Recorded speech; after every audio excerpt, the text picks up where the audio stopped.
आप सुन रहे हैं जगत गुरु तत्वदर्शी संत रामपाल जी महाराज द्वारा लिखित पुस्तक ज्ञान गंगा का पेज नंबर 214। अन्य देवताओं यानी रजगुण ब्रह्मा जी, सतगुण विष्णु जी, तमगुण शिव जी की पूजा अनजान ही करते हैं।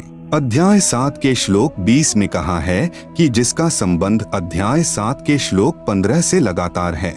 श्लोक 15 में कहा है कि त्रिगुणमयी माया यानी जो रजगुण ब्रह्मा जी, सतगुण विष्णु जी, तमगुण शिव जी की पूजा तक सीमित हैं तथा इन्हीं से प्राप्त क्षणिक सुख के द्वारा जिनका ज्ञान हरा जा चुका है, ऐसे असुर स्वभाव को धारण किए हुए नीच व्यक्ति दुष्कर्म करने वाले मूर्ख मुझे नहीं भजते। अध्याय 7 के श्लोक 20 में उन भोगों की कामना के कारण जिनका ज्ञान हरा जा चुका है, वे अपने स्वभाव वश प्रेरित होकर अज्ञान अंधकार वाले नियम के आश्रित अन्य देवताओं को पूजते हैं। अध्याय 7 के श्लोक 21 में कहा है कि जो भक्त जिस देवता के स्वरूप को श्रद्धा से पूजना चाहता है, उस भक्त की श्रद्धा को मैं उसी देवता के प्रति स्थिर करता हूँ। अध्याय 7 के श्लोक 22 में कहा है कि वह जिस श्रद्धा से युक्त होकर जिस देवता का पूजन करता है, क्योंकि उस देवता से मेरे द्वारा ही विधान किए हुए कुछ इच्छित भोगों को प्राप्त करते हैं। जैसे मुख्यमंत्री कहे कि नीचे के अधिकारी मेरे ही नौकर हैं, मैंने उनको कुछ अधिकार दे रखे हैं जो उनके यानी अधिकारियों के ही आश्रित हैं, वह लाभ भी मेरे द्वारा ही दिया जाता है, परंतु पूर्ण लाभ नहीं है।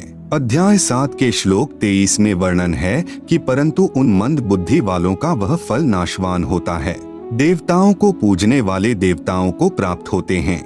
मदभक्त यानी मतावलंबी जो वेदों में वर्णित भक्ति विधि अनुसार भक्ति करने वाले भक्त भी मुझको प्राप्त होते हैं, अर्थात काल के जाल से कोई बाहर नहीं है। विशेष अध्याय 7 के श्लोक 20 से 23 में कहा है कि वे जो भी साधना किसी भी पितृ, भूत, देवी देवता आदि की पूजा स्वभाव वश करते हैं, मैं यानी ब्रह्म काल की उन मंद बुद्धि लोगों यानी भक्तों को उसी देवता के प्रति आसक्त करता हूँ। वे नादान साधक देवताओं से जो लाभ पाते हैं, मैंने यानी काल ने ही देवताओं को कुछ शक्ति दे रखी है, उसी के आधार पर उनके यानी देवताओं के पुजारी देवताओं को प्राप्त हो जाएंगे। परंतु उन बुद्धिहीन साधकों की वह पूजा 84 लाख योनियों में शीघ्र ले जाने वाली है तथा जो मुझे यानी काल को भजते हैं, वे तप्त शिला पर फिर मेरे महास्वर्ग यानी ब्रह्मलोक में चले जाते हैं और उसके बाद जन्म मरण में ही रहेंगे, मोक्ष प्राप्त नहीं होगा।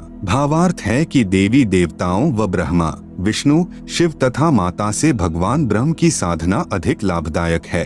भले ही महास्वर्ग में गए साधक का स्वर्ग समय 1 महाकल्प तक भी हो सकता है, परंतु महास्वर्ग में शुभ कर्मों का सुख भोग कर फिर नरक तथा अन्य प्राणियों के शरीर में भी कष्ट बना रहेगा। पूर्ण मोक्ष नहीं, अर्थात काल जाल से मुक्ति नहीं। आप सुन रहे हैं जगत गुरु तत्वदर्शी संत रामपाल जी महाराज द्वारा लिखित पुस्तक ज्ञान गंगा का पेज नंबर 215।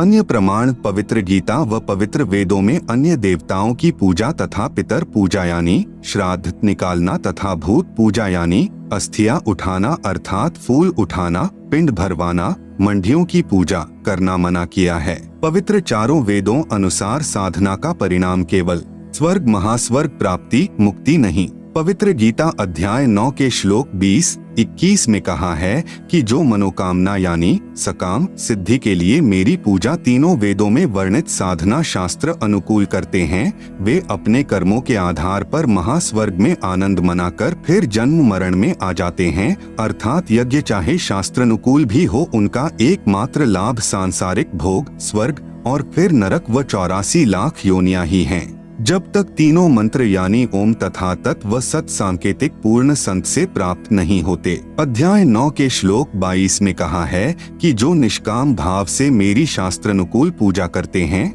उनकी पूजा की साधना की रक्षा में स्वयं करता हूँ, मुक्ति नहीं। शास्त्र विधि विरुद्ध साधना पतन का कारण।